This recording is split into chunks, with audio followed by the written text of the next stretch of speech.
the Royal Blue podcast from the Liverpool Echo. That goal. Sucker punch. And it sort of killed our confidence. And you look around that team now and I can't see... It happened to myself, going back with the McAllister situation, which that killed us back then and it kick-started their season. And I feel you look around that team and who's the characters, who's the guys there who could... Come on, guys, let's get a bit of grit going here. We've showed it on occasions. You know, we go to Burnley, we do a good performance, and then all of a sudden it goes out the window again. So the consistency is missing. And we're lacking that belief where probably for the last 10, 15 years, we probably know we're known as the underdogs, where we probably haven't had the quality, but we always knew that if we get a set piece, we can get back into games. And I think that's what's missing this season. I think when we go a goal down, there's a few heads drop. And I just look around that team and go, who's going to galvanise this team? Who's going to get people going? Is it Marco Silva, the staff? Is the players? But when you're over that white line, it's up to the players. And you've got to look around and go, who can give you that extra edge, that run, that extra yard, make that crucial tackle? It can change, especially Goodison. If you do a good tackle and you're under the cosh, that'll change the crowd and that changes the momentum of the players. And that's sort of lacked. We've sort of been a bit too easy to play against. But when we have been playing well, it's ticking and looks well, but just not the majority of the season. But you know, talking about the derbies and how it's affected us this season, I think everyone, it's not an excuse, I don't think you can use it as an excuse, but it certainly has affected them. But you know, from your own experience, that a derby can also turn it the other way, because I seem to remember you scoring in a derby, and that was a big day for us, wasn't it? Well, I never scored. I wish I scored in the derby, Al. But did yeah, you? no, never. What wish am I I did. thinking of then? Danny Cadamatri, sorry. Danny, no, set up, same hair. No, I They look alike, to be fair. I set up a few. You did. But Sorry. from the long throw, the short long throws used to do. I thought you scored in the derby. No, but yeah, it's a derby sort of form goes out the window type. Well, you remember the derby thing. I'm talking about. But when you do get a win against them, it does change the whole season. I think this 17 days break, which I spoke about last week, it could be our winter break here, where we've got a chance to sort of, Marco, the first time probably since pre-season, to have time with the players, to actually put good training sessions in, get his system into the players and go out and perform. And luckily last night we got a good result and he played pretty well, and hopefully a bit of confidence will go into the weekend. And Phil, I know you've never scored in a derby, same as Borley. Same record. That wasn't on your quiz, was it? I'm actually thinking about. Do you remember that little spate of games we had and we turned it round? Big Star, was it Arsenal? The Arsenal Chelsea yeah, that's what situation. I'm thinking of, yeah. But, no, it's that's what we haven't done. We haven't won against a big side, and I think Marco needs that, and I think that's going to help us as a club moving forward. A win against a big side will help us with confidence. Phil, you've been very much involved in going there every day, and I've seen a little bit on social media sometimes with people saying it looks a little bit too happy, it looks a little bit too cosy in training. Is that true? I mean, we I think we have to take social media with a pinch of salt, don't we? I think it's fair to say that. Have you noticed that? Does it seem serious there? It feels to me that the place, and we talk about Finch Farm, is actually a better place to be around, because last season it was toxic towards the end. It was a horrible place to be. You could feel it in the air. People weren't happy. Internally, you could sense that people didn't want the manager to be there as well. So it feels as though that's settled now. So actually, I think it's a positive. Whether or not, if this is what you're asking me, if there's still the right mix of characters, maybe, I'd still probably say no. I think the dressing room's a better place, from what I can gather. But I still think there's work to be done in bringing the right type of player into the football. You talk about what's gone wrong this season. I mean, we haven't really necessarily got a Cahill or a Fellaini, just thinking recently, somebody with that kind of, I won't say spite, but the spikiness and somebody who can win a game almost. And but in terms of the atmosphere, I think the atmosphere is better, and I think that's a positive rather than anything negative. Greg, Michael touched on it about the players that have come in, and people say it's no excuse. You need to see progress, don't you? As well as, we know people use the buzzword transition, but you need to see progress at the same time, don't you? Yeah, I mean, to an extent, whatever the recruitment was going to be in the summer, it was always going to be difficult for Silva in his first season. He's had one 2 windows now. And I do feel for him a little bit because he's inherited a job where the fan base has been let down so consistently over recent seasons. And yet, at the same time, he sort of hasn't helped himself. He hasn't developed, I don't feel, a rapport with the fans yet. He hasn't really stamped his authority as a manager. He's not one who gives out the most sort of charismatic press conferences or quotable lines. And what he did in the League Cup, which is something I still bang on about now, in letting us go out of that by fielding a much changed team, was damaging for his initial relationship with the fan base, then obviously Millwall. So it's been a combination of things, but you're right, that transition of players as well. I think generally the recruitment they did was brilliant. We all probably watched last night and were infused again by Luca Dean, and he's probably going to be our player of the season as it stands. Richarlison maybe not so much last night, but he certainly hit the ground running. So those players, you'd like to think, Dean particularly, with a season under the belt next year, might give us real room for optimism. But like I say, Silva he just needs a moment. And whether it's on Sunday or not, I don't know. Dave, if you can just get Michael's microphone there. What's it going to take to change? I mean, I've read many times, and I find it hard to believe when people say this is the worst squad we've had. You know, I can't believe that. I just can't have that. This squad is capable of better, isn't it? You've been reading too much social media there. I do tend to do that quite a bit. The squad at the moment is a decent squad. The players that Marco Silva and Marcel Brands have brought in have all uniformly been successful. You know, the recruitment policy is so much better than it was last season, and you can see, you know, tangible signs of progress in that respect. If you think back to the Anfield derby, we were seeing signs of progress then. And we actually went into that derby match feeling reasonably optimistic, thinking, you know, we can do something here. We can actually, you know, sort of cause them problems. And we did, played very, very well that day. Exactly what Michael said before about, you know, so how much of a demoralising effect suffering an experience like that can have on a squad. And it's not an excuse because, you know, they got back on track again. They beat Burnley away 5-1 on Boxing Day, but still couldn't seem to kick in. I think we've just got to be patient. I mean, we take soundings, you know, sort of from the players at Finch Farm, and they all seem uniformly behind what the manager's trying to do. Absolutely no signs that any of them aren't having him. You know, they actually, you know, sort of like what he's doing. They love his coaching. They think he's a very progressive, thoughtful manager. No, he hasn't got a real dynamic force of personality, and that can count against you sometimes when you're, you know, appearing on, you know, sort of television and what have you. But we've got to be patient. I mean, I always think managers should be given at least 3 years. You want to see 3 seasons of a manager to get his ideas into, you know, sort of place, to try and see a pattern develop him, to get the squad as he wants it. And we're only, you know, so 2/3 of the way through his first season. It's still early days. But the last 3 Leicester managers have gone on a run of 6 games, you know, without a victory. And all 3 of them have gone after that, you know. And I would like to think that, you know, we're not going to become that football club that, you know, sort of makes knee-jerk reactions and sacks managers very, very quickly. If that would have happened, Howard would have got his marching orders a long, long time ago. David Moyes would have got his marching orders in the second season. You know, exactly, yeah. You've got to try and be patient and allow, you know, sort of manager time to dig in. And, you know, Marco Silva, I think we'll get that time. I mean, Farhad Moshiri, I think, has learned from, you know, sort of the mistakes he's made in the past, and will be patient, you know, and give Marco Silva time to initiate his ideas. But we've got to see a performance. We haven't had one yet this season. We've not, you know, every season you want one standout performance that you can take into the summer and say, yeah, that looked great. I mean, Man City last season, yeah, the 4-0 win. Hasn't happened yet this season. Fingers crossed it'll happen on Sunday. Okay, we'll get on to your questions now, and I got one from Chris Connor, 88. I think that's your Twitter name. I don't think your last name is 88. Do you think, it's a hot potato this one, do you think our striker options should have been addressed in January of 2017 when we knew that Romelu Lukaku was about 90% certain to join Manchester United? Got to the summer, he left, no one came in, we know the story. Michael, what's the situation with the striker? We haven't replaced one, have we? Well, simple answer was yes. You know, I think that's the basics really. When one of your top players leave, you try your best to try and get a replacement in. In the ideal world, you don't let them go until you've got someone lined up to come in. And that's the recruitment side of it at that time was failed. We brought in so many number 10s, so many wingers, and we were crying out for a goal scorer. And yeah, the simple answer is yeah, that's who we still need to bring to the table. We need to bring to the club.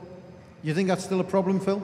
Oh, absolutely. And I think that's possibly the single biggest failing of Steve Walsh's time, because the club knew that Romelu was going, yet did not enough about it. Olivier Giroud was the one they thought they had in the door, but even still, if you reflect on if we'd have got him, yes, he's a good player, but is he going to go and score the goals that Rom scored? No. Would he have brought more players into the game in theory and been that focal point? Yes, but the players that we did sign that summer proved, by and large, not good enough. Sandros, Claessens, etc. So even Giroud, if we had have got that deal over the line, I don't think that would have solved the problem. Yeah, well, and it just never goes away, does it? You know, until they sign, you know, and a number 9 at Everton is so, the strikers are so, you know, crucial to everything they do. And okay, second question from Robin Gallagher here. I'm going this one to Greg to open up. Is Coleman past it?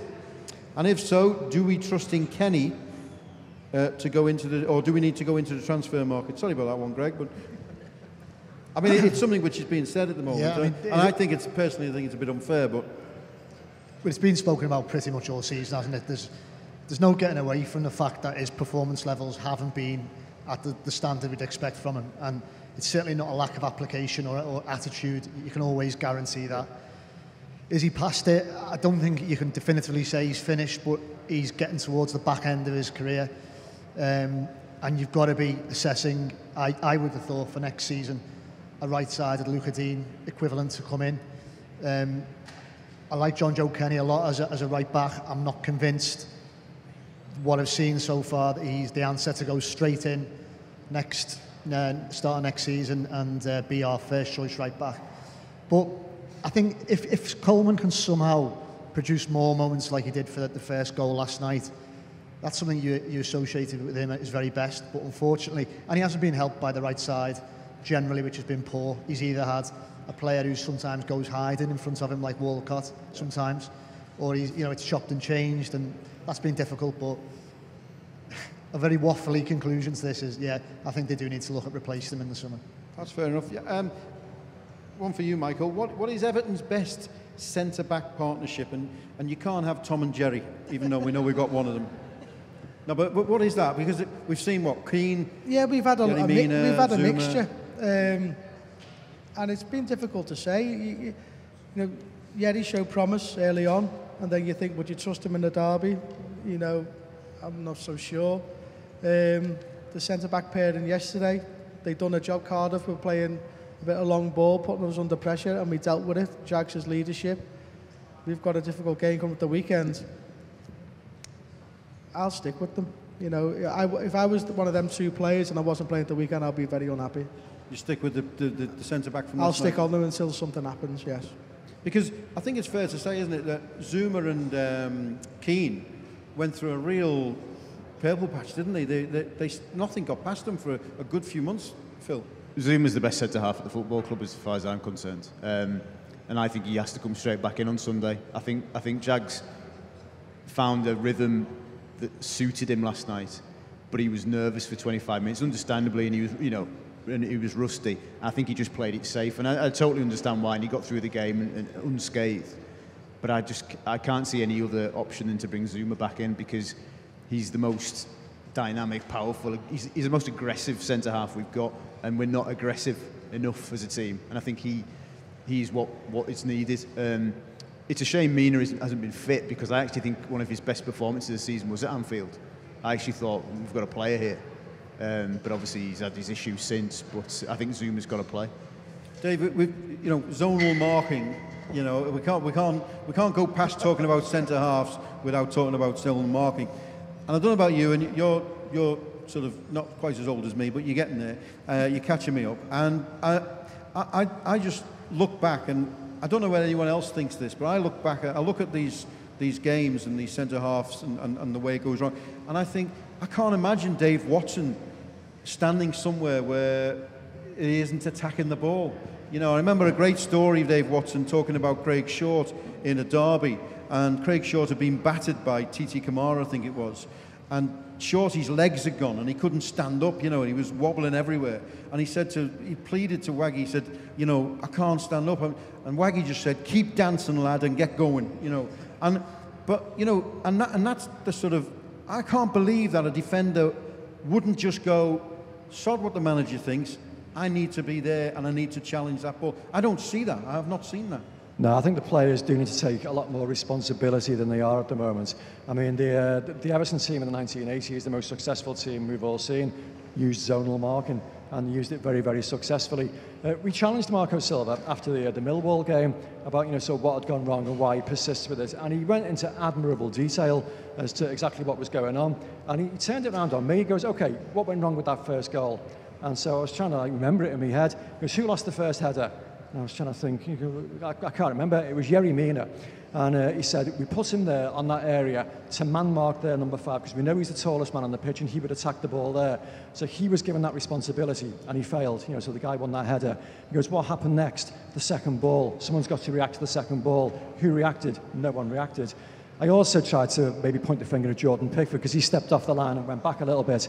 He wasn't having that. He says, no, Jordan's got nothing to do with this one. So he says a number of players didn't take responsibility. He says before every single game, we identify what their set pieces are and we tell players concerned what they should be doing.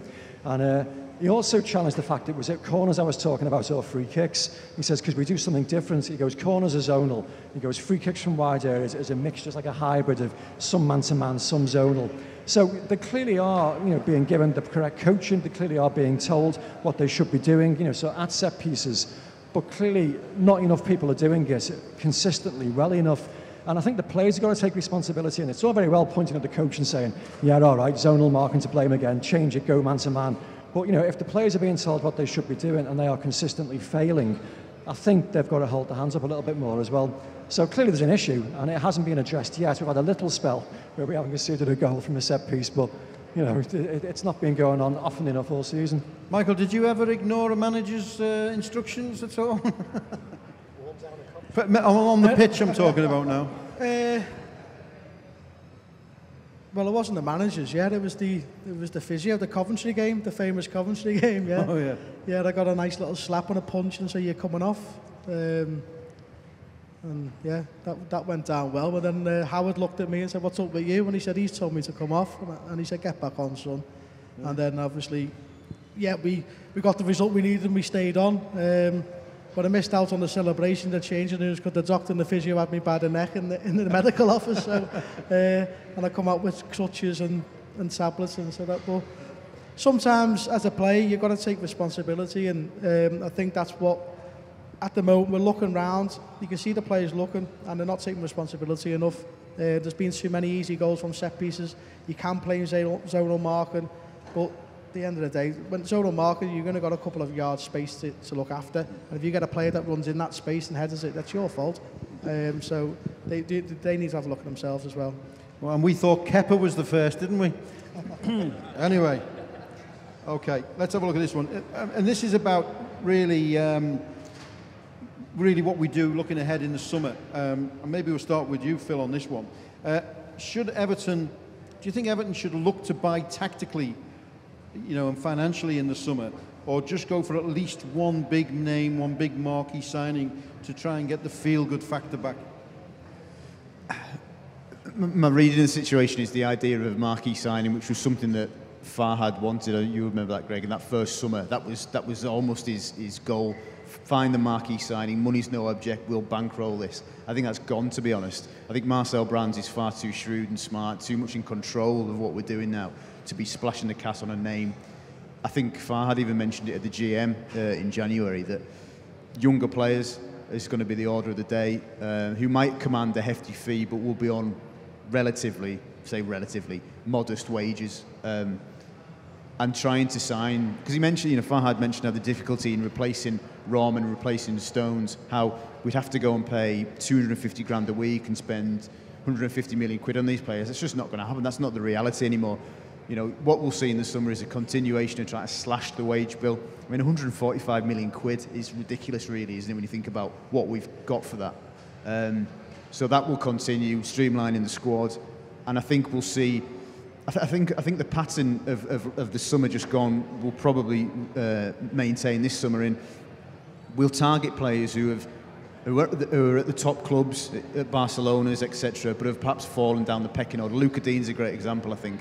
what a great player he is. But we were able to get him because he wasn't in the frame at Barcelona.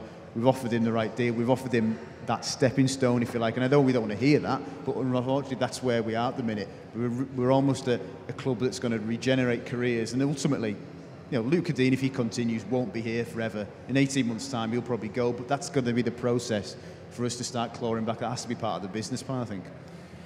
Well, you've mentioned Farhad Moshiri, so let's take that theme. Greg, people are looking at, I think it's 3 years anniversary this week or whenever. Clearly they've made mistakes, clearly.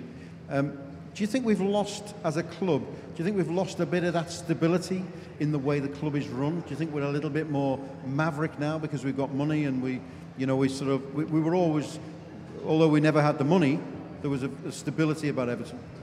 I think that was certainly true initially in when Phil says about that first summer transfer window under Farhad Moshiri, when it was well known in world football amongst agents, representatives, other clubs, that Everton suddenly went from sort of relative famine to feast, a lot of money to spend and a desire to spend it. So unfortunately, you look back at Farhad, the advice he was taking and not taking, and some of the things he tried to do, and maybe at that point we had gone a little bit awry from what had built Everton to a club where they were consistently not winning things. Let's not kid ourselves, as much as the Moyes era, and you know, it was fantastic in solidifying our place back in the elite. We still didn't win anything.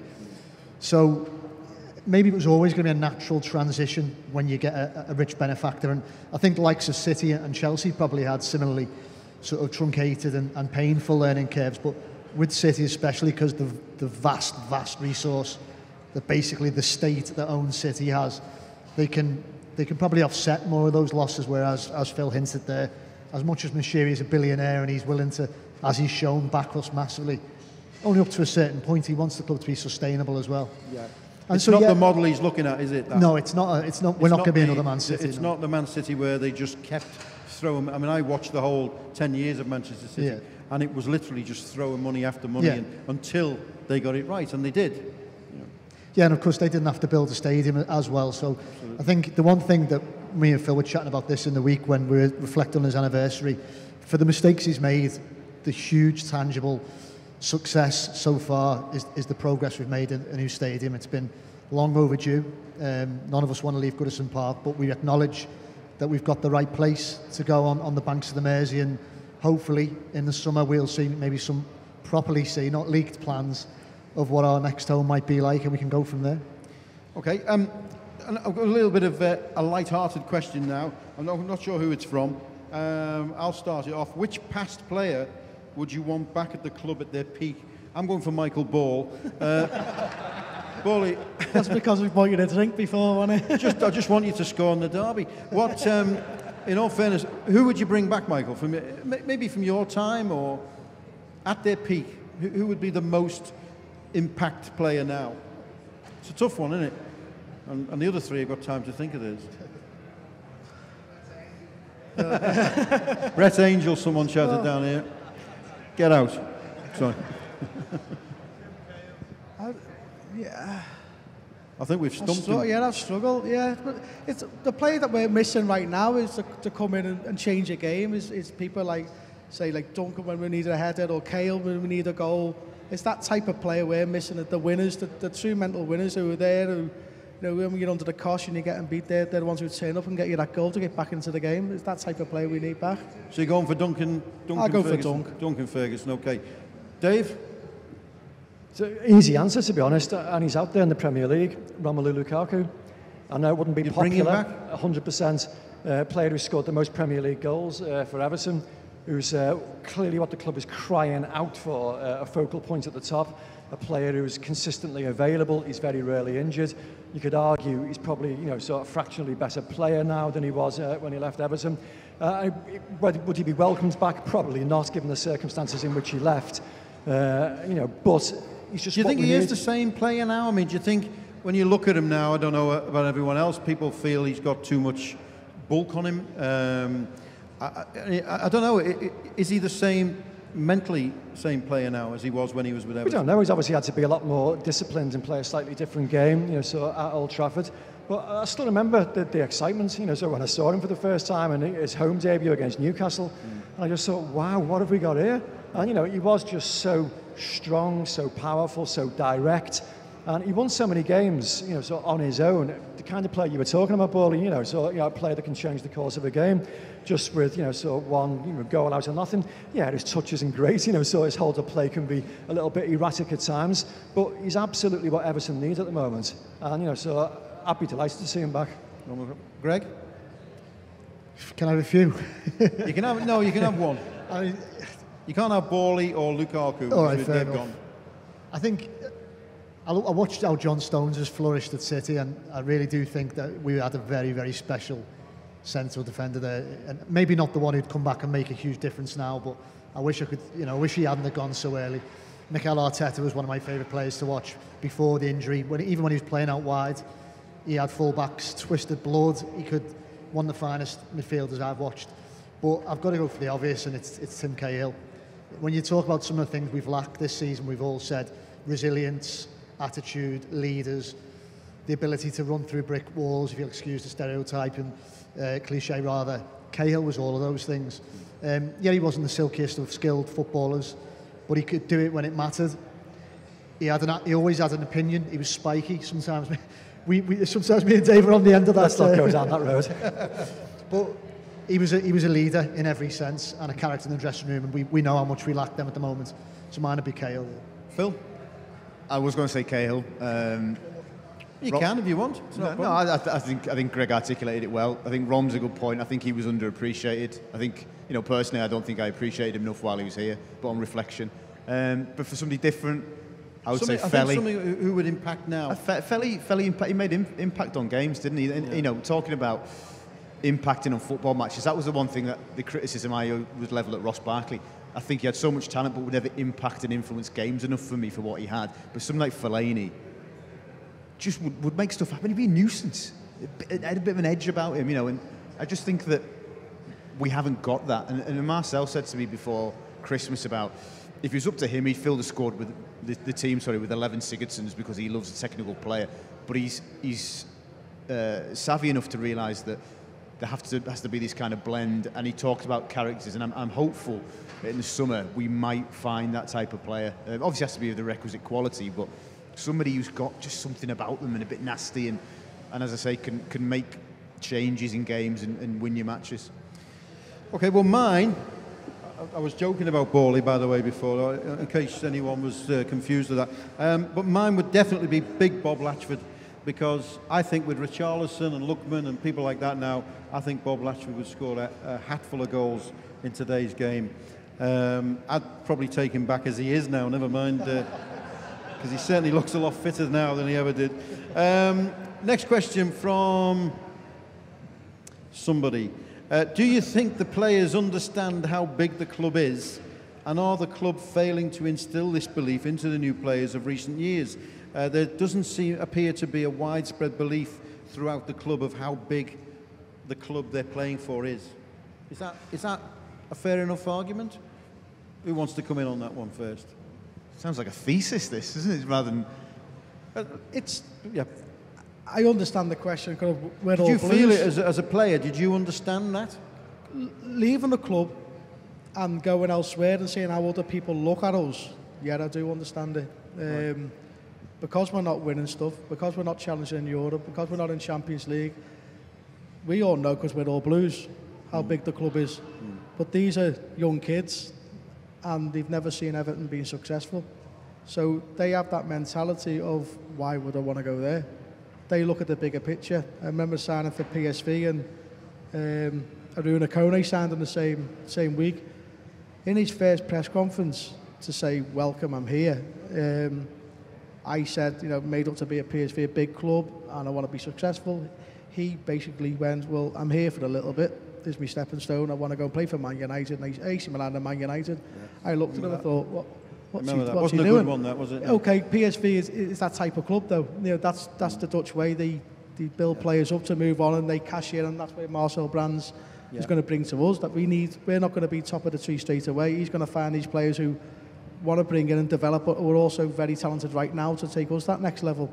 So I do understand the question, and it's the inside, it's the staff, it's the people around, the fans, that when these walk into the club, they do realise how big the football club is, and that's what needs to happen. Greg, Farhad Moshiri, I think, was famously quoted as saying, "We don't want to be a museum," but you can't ignore history of this club, because I don't know about anyone else on the panel, but I just think where you've been tells you where you need to go. And well, yeah, without a doubt. And I think I don't want to say, oh, you know, kids of today type thing in terms of.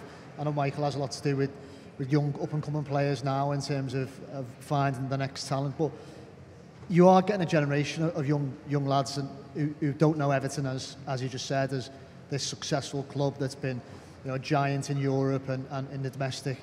And you've got kids who are coming through probably only really, say if they were born 92, 93, too young to even see us win that FA Cup.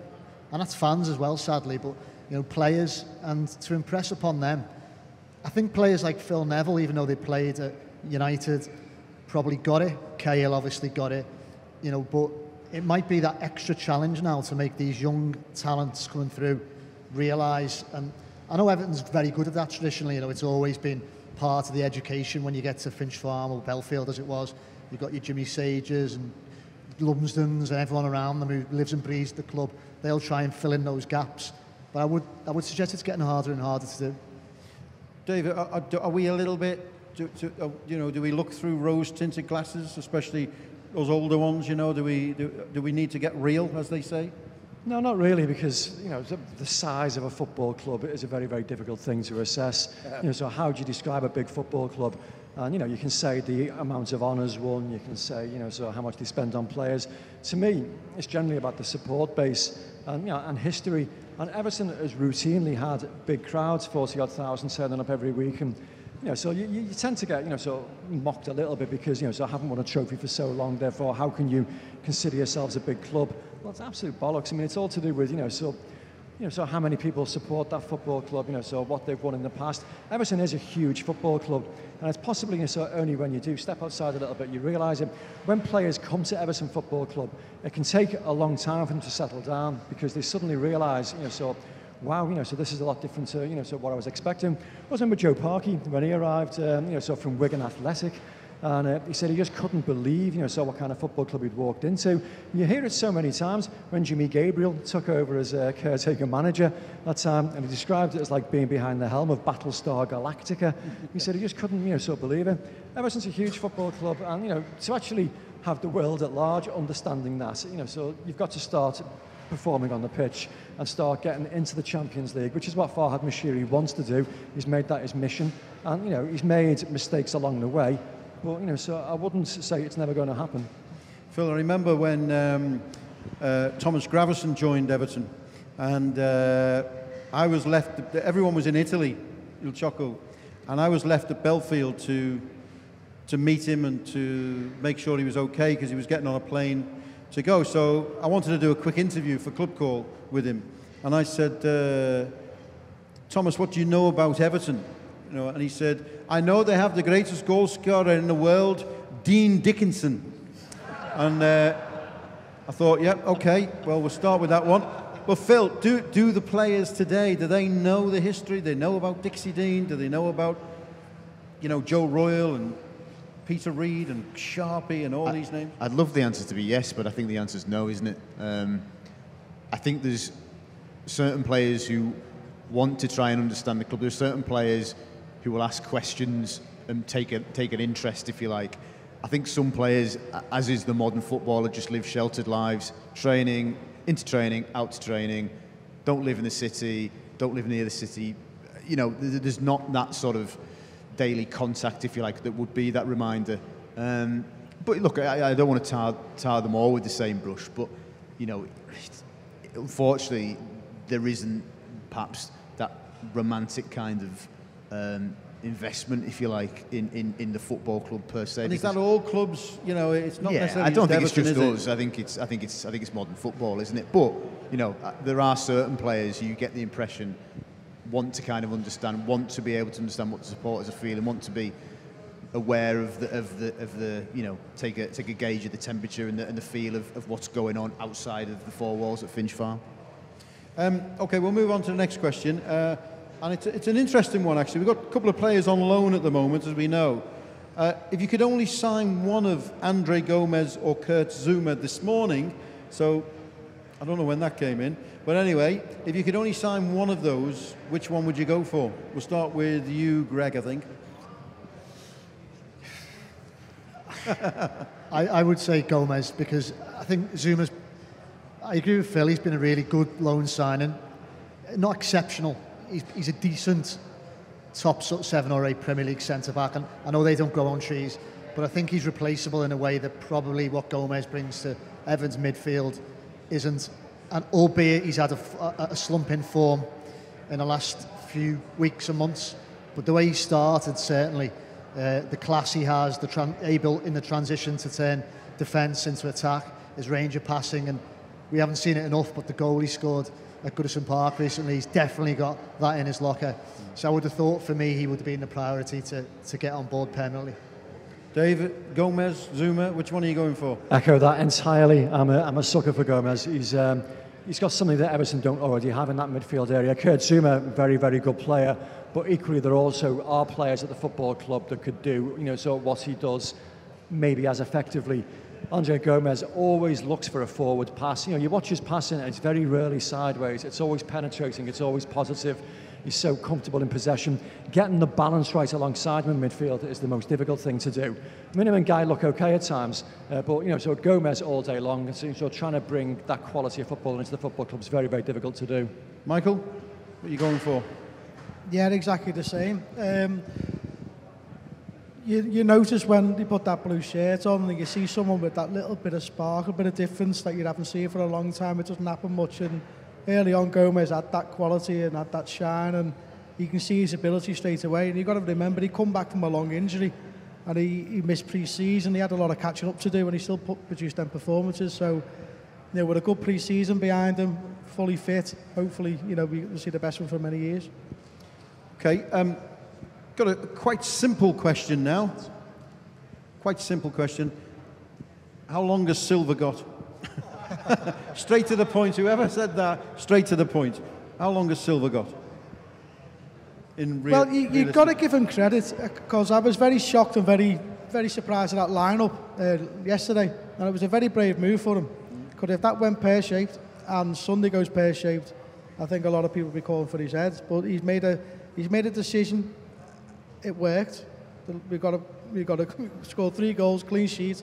Okay, it's against Cardiff, but it's a confidence. We haven't played the game for 17 days. He's made a brave decision. It's worked. So hopefully we get a good result. He's going to get the time. I think we've learned that chopping and changing doesn't help anyone. If you bring a new manager in, his excuse is going to be, these are not my players, and it's another 2-3 years down the line before he gets the players in. We're still waiting for Everton to have this. What style are we? What are we? We're still in this transitional period. We hate saying it. We've been saying it for too many years. But he's only had that one window to bring players in. Give Marcel and his coaching staff another summer, and let's see how the starters next season is. Phil, have you noticed the difference since the derby, if you like, in how Marco Silva speaks to you guys, and how he is around the training ground? Have you noticed the nervousness about him? I'd say a nervousness. I think there's definitely been a degree of spikiness about him. I think Monday he was on the front foot a little bit, wasn't he? He's very consistent though, especially even away from the camera. He's absolutely steadfast on where he wants to play. This is long term. This is X, Y, and Z, and he doesn't waver from it. Now, when things aren't going right, that's infuriating, of course, and you understand that. But he obviously came to the football club with I wouldn't say promise, but the plan of something that would be long-term. Him and Marcel got 3-year contracts side by side, and he obviously thinks that it will take 3 years, so he's not panicking, but of course, how much time he actually gets and how much time he should get are 2 different things, probably, aren't they? Dave, what I mean, you've seen managers come and go. You've seen how it changes very quickly. Do you sense there's a nervousness about whether to keep this manager or not? No, I don't. I think Farhad Moshiri is quite keen to be seen as an owner that is prepared to be patient, to back his manager. And let's face it, Marco Silva was the manager he wanted all along. I know Sam Allardyce was like, sort of an interim manager, if you like. And that was, Farhad subsequently admitted he panicked on that one, because I think it's an open secret that it wasn't a universal choice to bring Sam Allardyce into Everton. There were plenty of other people at the football club that didn't want him to come in, but Farhad saw his Premier League dream going up in smoke, and he apologised to those doubters afterwards and says, look, I'm awfully sorry, I panicked, knowing it was only going to be a short-term appointment, knowing that Marco Silva was the guy he wanted all along, who he'd initially targeted. So I think he's prepared to be absolutely patient this time. I think if Everton get themselves into a sticky situation, similar to how they found themselves in last season, I'd like to think he wouldn't panic in the same situation this time. And let's face it, this season, disappointing though it has been, hasn't been anywhere near as sticky as it was at that stage last season. We saw some very, very progressive performances up until the Anfield derby. There's been some very disappointing games. The Spurs game at home, case in point, but nothing quite as bad as last season. So I think he's prepared, to go for it for the long haul. This is the manager he wanted. He's going to back him, and so hopefully, so that kind of dedication will get its rewards. Okay, I've got a question I'm going to give you now, but I don't want the answers now because I'm going to give you a little bit of time, to be fair, to think about it. But the question is, what's your best story involving an Everton player? Well, I can jump in on that because I saw that earlier. Okay. He's chomping at the bit here, isn't he, to get this one out? No, I was thinking, so how on earth can you answer that one whilst, so not upsetting people in polite company? And I'm thinking, Ball, plenty of stories about Ball, but no, we won't go down that road. Graham Stewart, he was a player, I'm sure, so you're all aware of. He was a big pal of mine, lived around the corner from us in Formby. And in the Mike Walker era, he was completely and utterly bombed out of the squad. Mike Walker had arrived, didn't fancy him as a player, bombed him out, and Graham was like going through turmoil, wasn't happy at all. Anyway, one Thursday night, he gave us a buzz and says, look, so any chance, we can go out and have a few beers. I just can't handle things at the moment. So we went out, and it was a long night. We ended up in Southport, a place called the Kingsway, I don't know if you remember it, and bumped into, as you do, Peter Beagrie, who was then playing for Manchester City, and Vinnie Samways. Vinnie had also been bombed out. Obviously, Thursday nights in Southport was a good venue for disaffected footballers. So we ended up having like a really long night, bumped into Colin, landlord of the Grapes, in Formby, invited us back to the Grapes, so it seemed like a sensible thing to do at the time. So we go back to the Grapes, and it gets later and later. It must have been about 3 or 4 o'clock in the morning, and I can remember just seeing Beagers absolutely slumped in his Chesterfield armchair, fast asleep. Graham holding court at the bar where they were with Colin. I thought, I'm in work the next day. I need to get out of here. So I headed off home. So it must have been about lunchtime-ish. The phone goes, and it's Diamond. You'll never guess what happened. And I can't do the Cockney accent, so I won't. He says, Walker's only going to name me in the squad for tomorrow. I said, you're joking me? He says, I need to get home. I need to get home and sleep this off, so I'll see you tomorrow after the game. So we're Everton playing on a Saturday, Blackburn Rovers, champions elect. And I'm thinking, oh my God, so what's going to go on here? So if you remember that game, so Everton went at them all guns blazing, and Diamond scored an absolutely sublime chip about 3 or 4 minutes in against Tim Flowers, the then England goalkeeper. Absolutely magnificent. You then went on to have a half-decent game. I mean, that was a great Blackburn team. They ended up winning the game 2-1. I'm thinking, fair play to him. So I saw him 48 hours ago, and he was just like a shell of a man. And here he is performing like that. I wondered how Beagers did. So we turned on, Sky Sports. They were playing away at Crystal Palace. Peter Beagrie got hauled off at half-time, having been absolutely shambolic. So the moral of the story is, Everton players can handle their beer far better than any other footballers out there. Absolutely, I can vouch for that as well. Michael, I'm going to let you, you've had time to think about that now. I'm going to walk amongst the people. I'm going to do my Alan Partridge thing now. So carry on talking, Michael. Tell us about the best story you know about it. And be careful, because there's libel. I can get sued here quite easily, or the phone will ring straight away. It was one that helped. Finish that. It was a Howard story, as you can imagine, where at the time the FA brought in a ruling where if your player gets sent off, you get fined 2 weeks' wages, and it's up to the club to implement it or not. Prenno done the quiz before about a certain player getting sent off so many times, so Slaven Bilic got sent off a couple. Duncan Ferguson got sent off, all of it in a space of, I think, 3 or 4 weeks, and Howard wasn't too happy that's going to go back to the board. We had a big game coming up against them lot the other side, and he said, well, we're going away. We went to Cyprus. It was sort of more of a stag do than it was a training camp. I think Duncan used it as his stag do. It was great for me as a young kid to see all these senior players all dancing around, and I was fine. I was ordering loads of bottles of champagne and thinking I was the big one and didn't have to pay a penny, because all I had to do was look at Slaven. He paid the bar bill, Duncan paid the bar bill. They saved a few £1,000. We come back and we beat them, so it all worked out in our favour. So that was a bonus. There we go. Okay, now don't forget, I'll give you mine in a minute, because you're talking to a man who's once slept in the same bed as Edan Tal, and there's not many who can say that, I'll tell you. But Greg, just before we go to the floor to ask some more questions, what's your story of an Everton player? Can mine be a manager rather than a player? Oh, you can be a manager, yeah, absolutely. David Moyes, and it actually involves Prenno as well. So, go on, let's hear it. Summer 2010, and Arteta had been linked with leaving the club quite a bit, and we set off for Australia on a pre-season tour. Hard life. The club report on the Echo, you go with the team and obviously cover the games in Brisbane, Sydney and Melbourne. But it was the first week, and Moyes could be notoriously prickly most of the time, but particularly on pre-season when there were other things going on, and he was so fastidious about everything working to plan, trying to control everything, as he did anyway. And he was really had a bee in his bonnet about links with Arteta and other clubs. It was Arsenal who obviously got him in the end, and they were courting him that summer.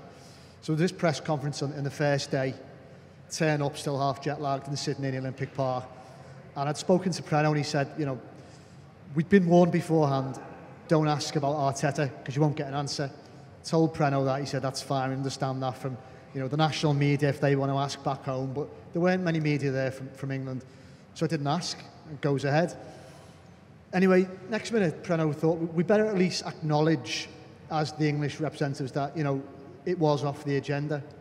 And I said, well, yeah, but we didn't, there was no line, didn't ask him, didn't get an answer. So he's fine, okay. Goes on with the day. Next morning in the lobby of the hotel, Moyes comes galloping along. I'm stood there, still half jet lagged. They're right in my face, waving a bit of paper. What's this, lad? And what is it? And it was a photocopy of the Echo. And Prenno had, in his wisdom, added a line underneath the headline saying, questions on Arteta the future. We're off limits. I thought I told you not to mention Arteta.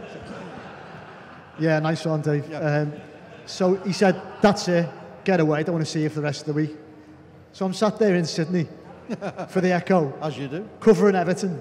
The one reason I'm there is to get access to the players, to the manager. And I phoned him, and the first thing he did was laugh. He said, I've been there myself, he'll be fine after a few days. And he was indeed, he calmed down a little bit, but he could be very, very sensitive when he didn't like something that he saw in the Echo. An actual postscript to that, because obviously, you know, so I felt a little bit responsible. Postscript or a defence, Dave? Felt responsible for sending Greg out on a week's holiday to Australia, not being able to do his job. So, you know, I spoke to the chairman of the football club, you know, so Bill Kenrice, and said, what's going on here? I said, you know, the manager won't speak to our reporter who's actually out in Australia because of this perceived slight that we'd put in a subhead. You know, so this can't be right.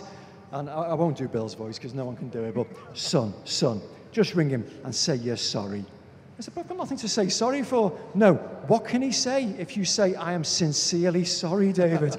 And so I thought, oh my God, is this for real? So I had to ring David and say, David, I am sincerely sorry, with my nose growing like out the side of my face. And, you know, I think, you know, I wouldn't say we're restored to normal, but you did talk to you after that. Whatever it takes, Dave. Eh? Phil, have you got one? I haven't got one that affected me directly. I've got several Martinez stories that aren't funny, just quite shocking. But that's the sort of type of thing we're looking for, to be honest with you. But okay, well, I'm sure you're aware of the famous Leighton Baines interview, which he gave to me in the final season, Roberto, where he said on a couple of occasions, I don't think the team has any chemistry. Well, that went down like a proverbial, you know, dog's dinner sandwich with Roberto, who at the press conference didn't name me but slaughtered me in front of the Sky cameras. Then in a separate side room where he came to do the locals, came in and said, hi Roberto, you okay? No, not really. Okay, why? You've let down the football club. How's that? You've misconstrued what Leighton said. You should not have reported that. I haven't misconstrued it. I reported it faithfully. You've let down the football club. I'm sorry you feel like that, but I've done nothing wrong. Right, don't worry about it. I'll help you do your job now, Phil. Love it. Well, it's a tough job, I'll tell you, but the one I can remember, and you won't be surprised in knowing it involves a certain Mr. Paul Gascoigne, and this was when a friend of mine used to look after Question of Sport, and he said, we've always wanted Paul, and we've always wanted, can you get him on? So I spoke to Paul. He says, yeah, no problem, I'll do it, Myers, as he calls me, Myers. And so we get up. Walter said to me, you can do it under one circumstance, that you're in charge. So if something goes wrong, if he drinks or anything like that, you're for the high jump. So I said, okay, Walter, no problem. And he didn't want to cross Walter. So I get him in my car, and Gaz, as he always did, he would never get in the front of the car with you. He would always sit in the back like you were his chauffeur, you know. The pain in the ass. So we're on the way up, and I'd been shopping for my wife for some shopping earlier that afternoon, and I had it in the back of the car. But I also had a load of boxes of pictures, you know, the photographs that they sign and give out to people. So we're going up. I'm doing sort of 70 up the motorway, up the M62 to Manchester. And I said, Paul, do me a favour, sign your photographs for me. You know, get them done now before, you know. So he says, all right, no problem. And he takes them out, and he's got the pen, and he's signing them all. And then he says, do you want me to sign these as well? I said, no, don't do David Weir's, you know. So next minute, he starts signing all David Weir's, best wishes, Paul Gascoigne. And then Gary Naismith's, and then Kevin Campbell's. And I've paid like hundreds of pounds for these photographs, and he's ruined every one. So then he starts signing me fucking headrest, you know, and in the car and everything. So I'm losing it on the motorway, because I couldn't do anything because I'm doing 70 up the motorway. So I said, will you stop messing about, you know. So anyway, we get to Question of Sport, and it was a night when really we saw all the different sides of Paul Gascoigne, because we go in, he ruins two, because they record 3 programmes on the same night. He ruined 2 of them because he walked on, which wasn't his show. And then, so anyway, in the end, a mate of his turned up, someone called Steve Watson. And that's never a good combination, you know. So I come back, I was talking to whoever was on there with him, and then I come back and I said, where's Paul? Don't know. I said, what do you mean you don't know? Where's he gone? And he'd found a bottle of champagne. And let's just say he'd had a few drinks of this champagne, and I went mad. I found him in a cupboard somewhere, and I said, what are you doing, you know? And he said, mind your own effing business, you know, as he would when he had a couple of drinks. And I said, well, you've done me, you know, So anyway, he sort of pushed me away, and I said to Steve Watson, just deal with it, mate. He's let me down, you know. I'm fed up with it. I've had enough of him, you know, because of all the stuff in the car with the sign and autographs and everything. So I left, and I thought, find your own way home, you know. I've had enough of you, know, because at that point, you know, there was a lot more about Gaz than this night. Anyway, so I let him go, and I got home. I was really fed up, you know, because I thought, Walter's going to go mad tomorrow, you know, because he had a drink. So I go to bed, got a bit of a headache, you know. And so the next morning I wake up, and I come down to my wife, and she says to me, and she had one of the little, you know, the Warburton's orange bread, you know, the orange paper bread. And she says, why is every slice of our bread signed by fucking Paul Gascoigne? And he'd signed every slice, honestly, best wishes, Paul Gascoigne, and put every slice back. Unbelievable. And the funny thing about that, the madness of Paul, we went away on a train, you know, to a match, and I got the cheque of the money that he got paid for it, and he said to me, Myers, you can have that. And I said, no, I don't want your money. That's for you. You've earned it. You know, you did the show. No, you have it. So he said, if you don't have it, I'll eat it. So I said, just take the cheque, Paul. And he just crumpled it up and ate the cheque. So he never got paid for it either. But that was Paul Gascoigne. Anyway, we've got a question here. Give us your question. Go. Is it to anyone in particular or just the panel? It's just a general question. Okay. How can we sign players from clubs fighting relegation that have been relegated or have failed at the top clubs and still expect them to perform with a winning mentality? That's Ryan at Follow Everton. I love that. That's a good question. Have you got anyone in particular? Or? No. Okay. No, what I mean is a player in particular who we might have signed from a relegated club, or are you looking at your... Just recent examples like Zuma. Signed from... Zuma got relegated with Stoke last season, and then we've just said we want him to get us into the top 4. So it's about the quality of signing. So who wants to take that one? Good question. I like that. Yeah, I understand it. It's happened for many years where you see players who have been relegated before, being given another opportunity and another opportunity. We are still in that, we're not nearly there yet. And the type of, say, Zuma, he has been relegated with Stoke, as you said, but he's been part of a big club who are in a position where we want to be in and further ahead again. it's hard to get the balance right. You know, we need to get marquee signings in. I think that the fans are crying out to start singing someone on the terraces, but also I think what we were saying earlier on, Marcel's going to bring the youth in and try and find these diamonds. He has found a few diamonds already, so hopefully in the summer you find a few more. Okay, Phil, do you want to have a go at that one? The feedback I actually had with Zuma at Stoke was he was actually probably their best player, and I think this, for me, it's a similar situation to Idrissa with Villa when they went down, and he was actually by and far their best player. Hence why we signed him. I think we'd all agree he's largely been a success. I still think I know what you're getting at, and you know, and I see where you're coming from. I would think that if they're a good player, they can't be sort of tarnished by association of being part of a team that's gone down, because ultimately they may have given everything and performed as well as they could be into a standard that is better than what was around them. Okay. Oh, hang on. Let me just come with the mic, because everybody else needs to hear that, especially Phil.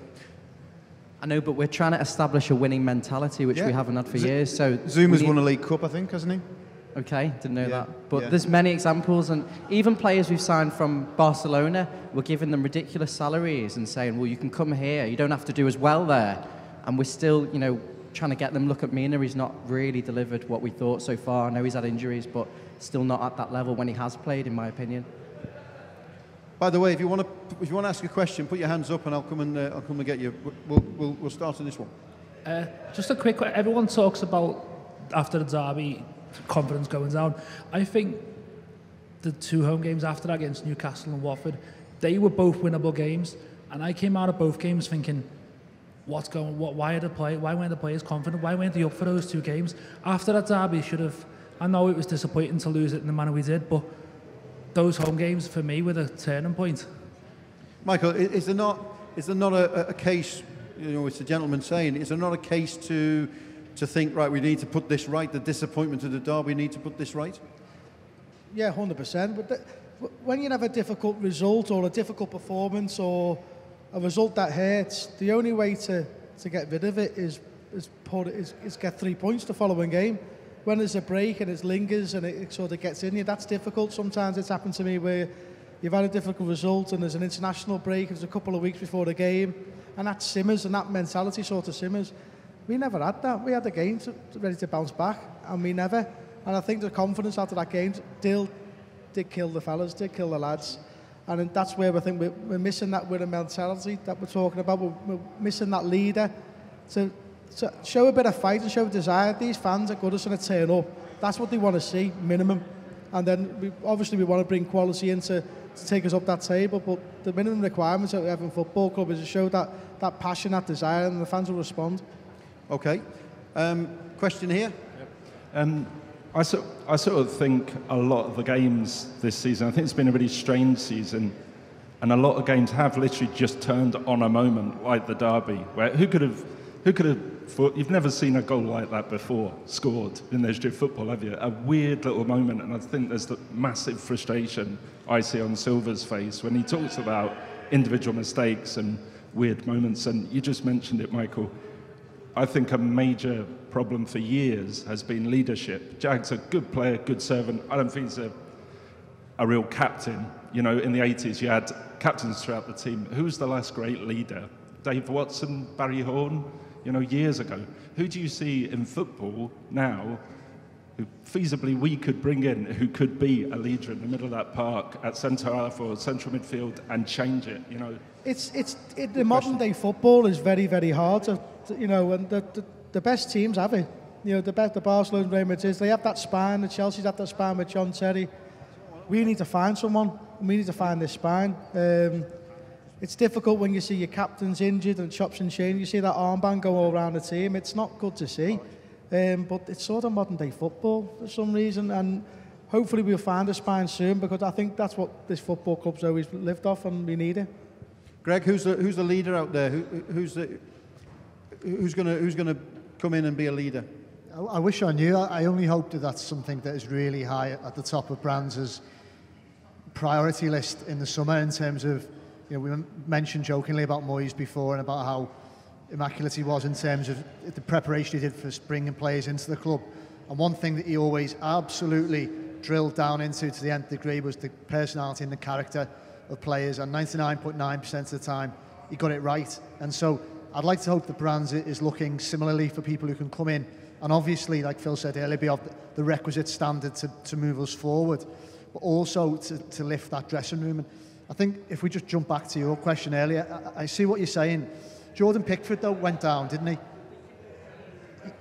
Keane, yeah, but there's players who, for me, it's not just buying players who've failed and gone down. It's players who've come. I don't want to pick on Schneiderlin because he was better last night, but who've come and not made it at a big club, got sat on a big fat wage, and then we've brought them in on the similar wage, and then you wonder how hungry they are to prove themselves. So I think we need to be signing good leaders or potential leaders and really hungry players in the summer. Okay, we've got another question here. You touched on it briefly before about Everton players and Everton managers living in Merseyside rather than places like Alderley Edge. Do you think that should be the case, or do you think that they can be led astray, as in Michael's case when he used to get pissed in our pub every Sunday, or do you think it's a positive? Nobody likes the grass, do they, Michael? Hey? There's few of them. No, I think that's an issue. I think Ronald Koeman was the first one to come in, and he moved out the city. And I understand as a player, as a manager, you want that sort of balance of family time, enjoying yourself time, and not getting pestered. But you're going to get that no matter where you are. Ronald Koeman, you're telling me he's not going to get people walking over to him in Manchester to say, can I have an autograph? He's going to get it. But while he's out of the city, does he understand what we're going through it does, and it's when things are going poor. That's, if we were winning, no one would be bothered. But it gives us an excuse to have a go and moan about it. You're not here, you're not hurting us. It doesn't feel like you're hurting like we are. You're out the way. You're not, you're not going to work, and you're listening to the other side going on, and we're just ruins our weekend. You've just gone away and had your meal. That's what the fans will always going to say when things turn poor.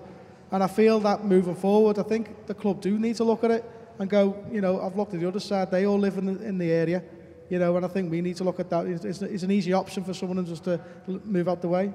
What were the prices like, Michael, by the way, in that pub? What were the prices like in the pub there? Were they okay? Or? It's only got the round in, so I don't know. I remember that night. Right, we've got another question here.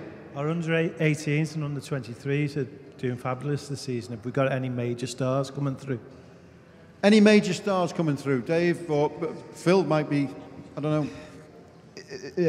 As you rightly mentioned, the 23s are on course to win Premier League 2 again for the second time in 3 seasons.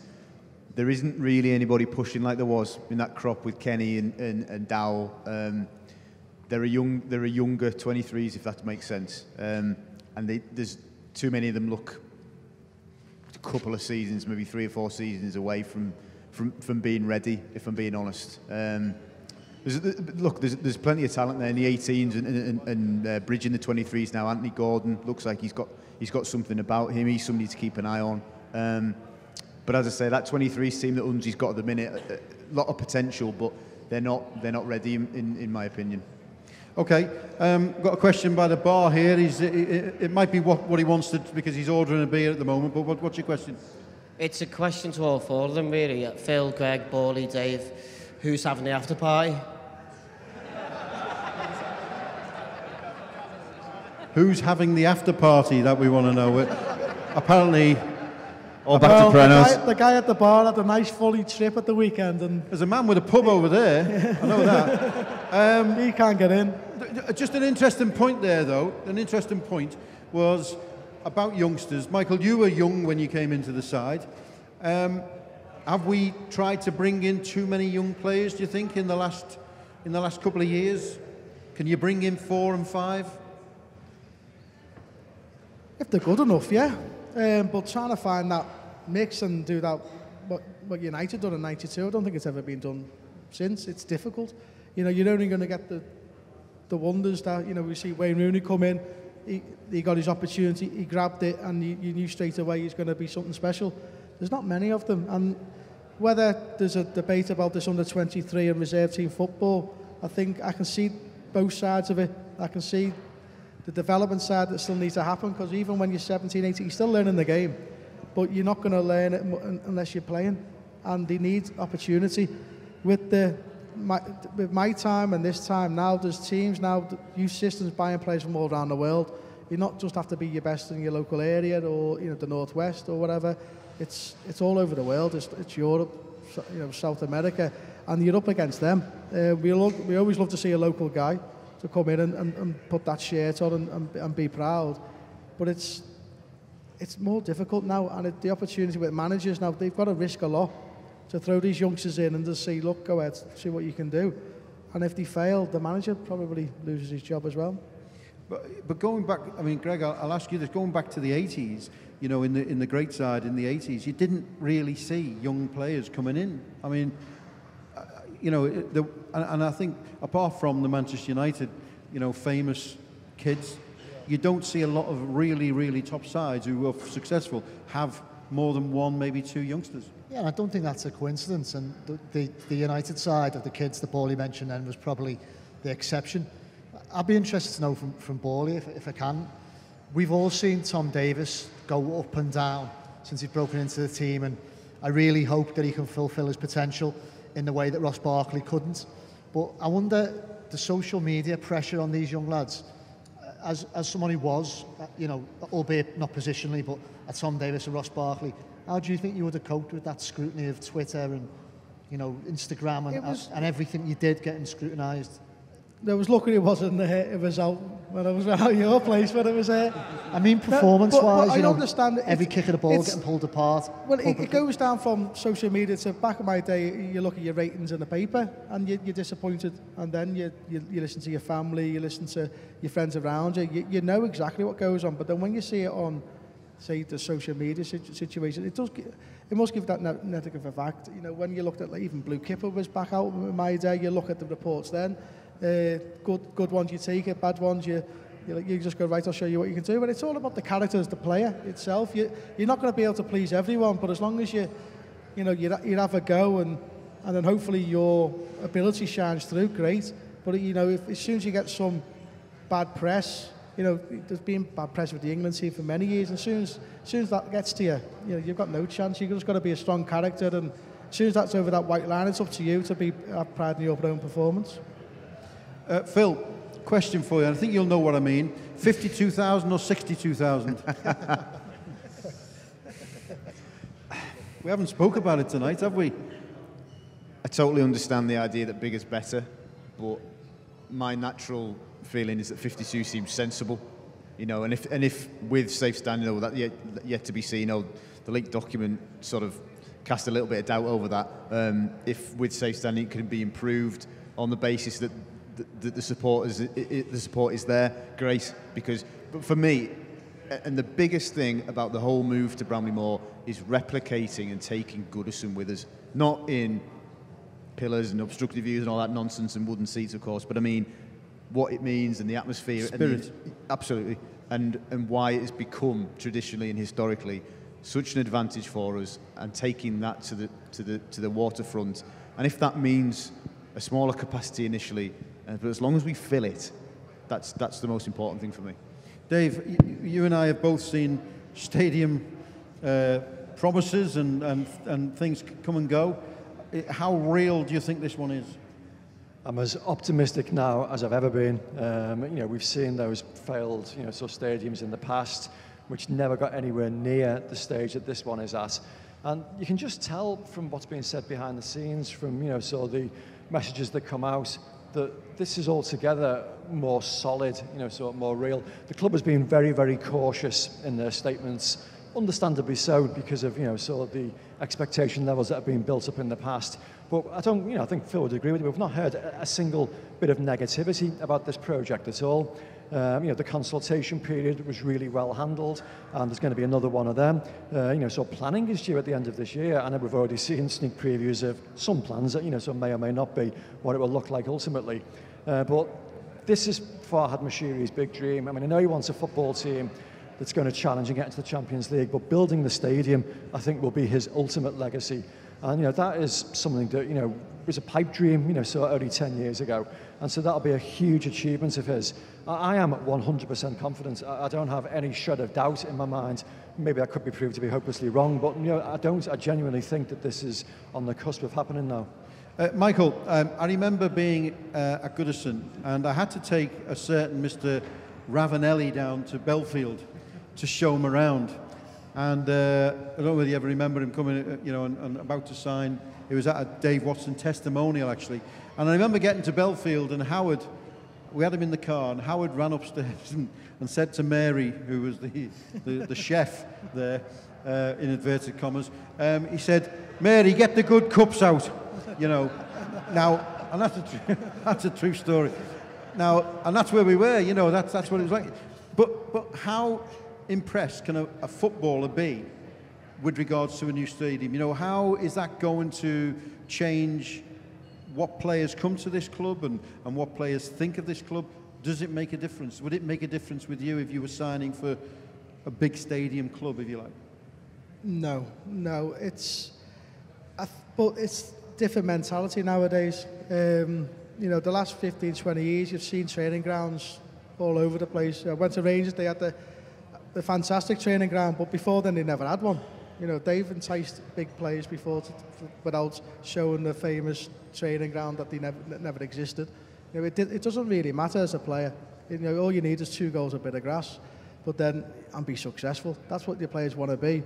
But there's a different generation now, where if you look at Man City, that they've ticked every box under the sun, on the training grounds, the way they look after the players, where they put them, where they tell them to stay, apartments for the children.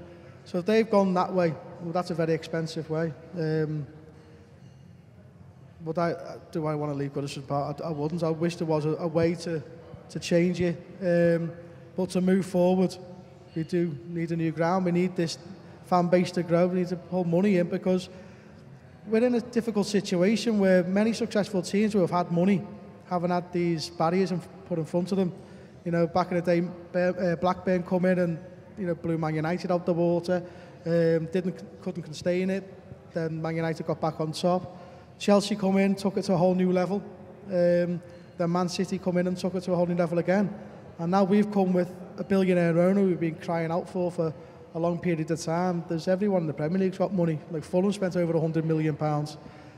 So I'd rather have an expensive, good, successful football team than a ground, to be honest.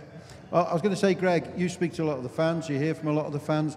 What, how important is it? We saw how Arsenal as a club sort of fell back a little bit because of the stadium, because of building a new stadium. And it was understandable because it was a big project. Is that a danger? Do Everton have to, where's the pecking order here? Yeah. It's a difficult one, because this season, I think the one positive off the pitch that is in the back of fans' minds is this potential to move to a truly, and it sounds like, the promotional blur, but a genuinely iconic world location, and have our stadium there, overshadowing Anfield with this new main stand, overshadowing probably most stadiums, certainly in terms of how iconic it can be in the Northwest. So that's been the one thing that we can say, well, all right, we've had another disappointing season, but at least that's ongoing. And it's really, really important. We all accept, probably most of us accept, sadly, that Goodison, it's not going to be able to, well, it isn't going to be able to be built upon and renovated. It is the Bramley-Moore that is the answer. So I'd like to hope that Moshiri's looked at Arsenal. Obviously, he's got time served there in a lesser capacity than he's at now. And his mate, obviously, Alisho Usmanov, is probably his advisor in many ways, and said, let's try and find a model where we can avoid having to rob Peter to pay Paul, so not invest in the team, but have a brilliant stadium. Because I agree with Borley in that regard. There's no point doing that. And hopefully there's a new financial model to build this stadium that will mean that we can still put money into the team. Yeah, because you can't have, you still need, if you're going to fill that stadium, you need Champions League football, don't you? And a stadium isn't going to get you to the top four and so a centre forward who scores 35 goals and costs 150 million quid is. So it's a dilemma without a shadow of a doubt. Okay, well, listen, we're getting towards the end now. So we haven't mentioned it, and don't really want to mention it, but there's a game on Sunday, and I'm terrible for these games. I can't stand them. I hate them. I don't want anything to do with them. In all my time being employed by Everton, I wouldn't go to Anfield, which was to the amazement of the managers who were looking for their press officers on the night. But I do remember one story, which I don't know whether it was true or not, but I hope it was, that when we beat them 1-0 when Kevin Campbell scored, after the game, Dave Watson found himself in with Gerard Houllier and Phil Thompson, and Dave Watson said, they were all sitting around having a drink, before they went, and Dave Watson said, "I've got to go now." He said, "I've got to go to the hospital." And Phil Thompson said, "Why is that?" And he said, "Because I've got to get this smile removed from my face." And they never went down well for some reason. I don't know why, but I'd love to believe that's true. But anyway, but we'll go down the panel and we'll just ask about what we expect, what we think will happen. We know what we'd like to happen, but Phil, what are we expecting on Sunday as Everton fans? What we expect and what we get might be two different things. I would expect on the back of Tuesday night a degree of confidence, and you know what? What's to lose now? We've got to go out there and take it to Liverpool. I don't know if they're getting on now, by the way. They're winning 2-0 at the moment, right, okay. and City are 0-0, so there's no good news. I think we've got to give reason for the Goodison faithful to create an atmosphere that will have an impact. I think that has got to be at the top of Marco's sort of team talk and to-do list in the coming days. So that means being aggressive, pressing, being brave in that respect. Don't have, be brave enough to go and put them under pressure, because that's the only way that we will force mistakes. That's the only way we're going to get the turnover and get the opportunities. And try and score from a set piece. Never mind defending them. How about trying to score from one? Incidentally, I never argue with Liverpool fans. I grew up with 6 brothers, all Liverpool fans, and my dad, Liverpool fans, so I respect them. And I think, I know we had the big debate not long ago. Whoever wins the league deserves to win the league, and I think that, as football fans, we should appreciate that. But Greg, how will Everton go into the game, do you think? I mean, what is the mindset? They will have watched, as I'm sure many of us might have done, watched that game on Sunday at Old Trafford and looked at Liverpool who were out of sorts, who were not firing in the final third. I didn't know they were winning tonight, that's a blow. But, I suppose it was always going to change eventually, and hopefully they put another few past Watford and then it's out the system. But genuinely speaking, they have hit a bit of a lull in form before tonight. And if there's any justice, any narrative for this season, it could be the game where that brilliant or that positive start we had completely flatlined. It could maybe just be revitalised again. It's so ridiculously long overdue since we've got a result against them anywhere, but at Goodison Park, So maybe we've got to get, as Phil said, got to get in the face, got to be on the front foot. But equally, I don't think it's helpful to approach it like the weight of the world and the pressure of all these past derbies is on the players' shoulders, because too often we've seen Everton go into games like that, and the team, Liverpool, who've just played the game, if you excuse the cliche, has won. And we might have got players sent off or players making uncharacteristic errors or judgments because of that pressure.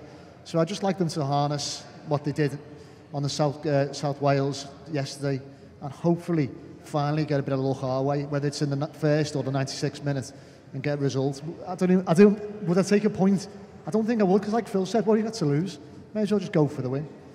Michael, I'll come to you in a moment, but we'll just ask Dave first. How important, because I want to speak to you as a player, Michael, who didn't score in the derby, how important is the crowd? There's been a lot of discussion, isn't there, over the last few weeks about the atmosphere, well, the last few years.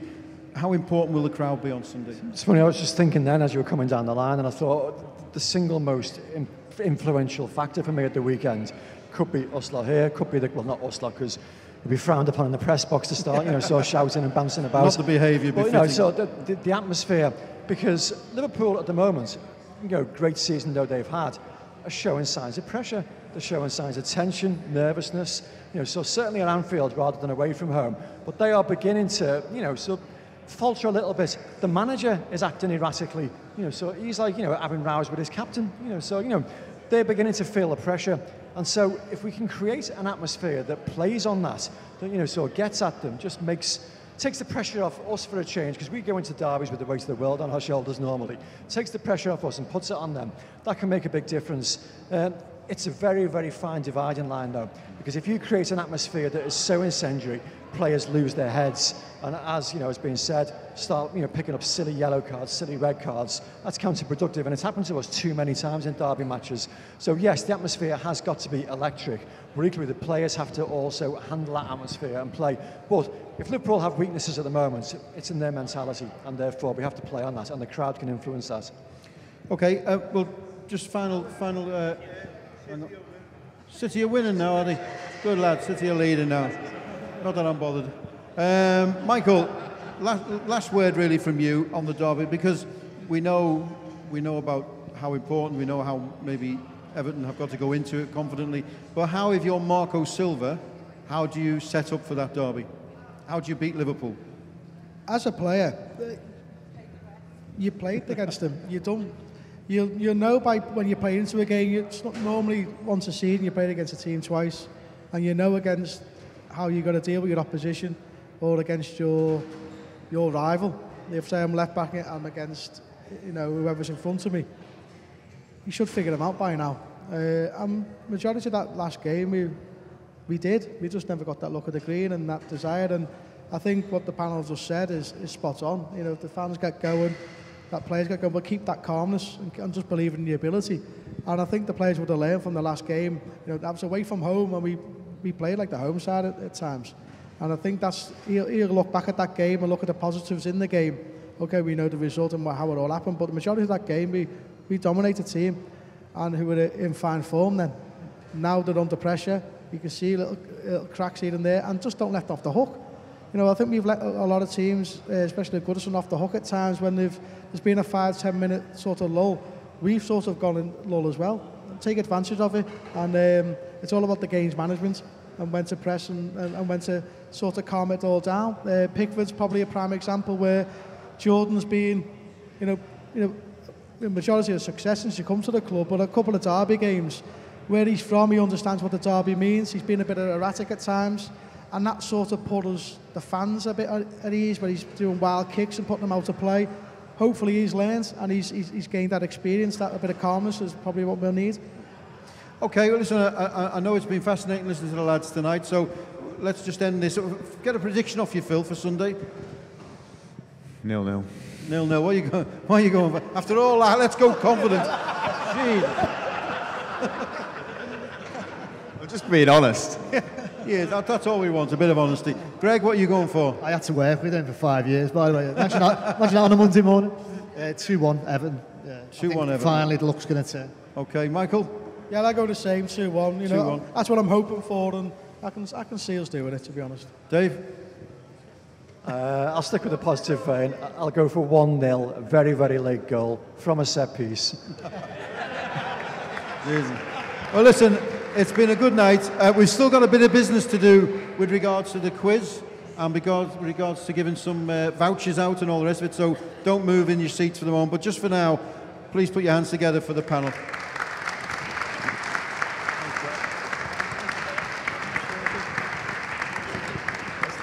Okay. You've been listening to the Royal Blue podcast from the Liverpool Echo.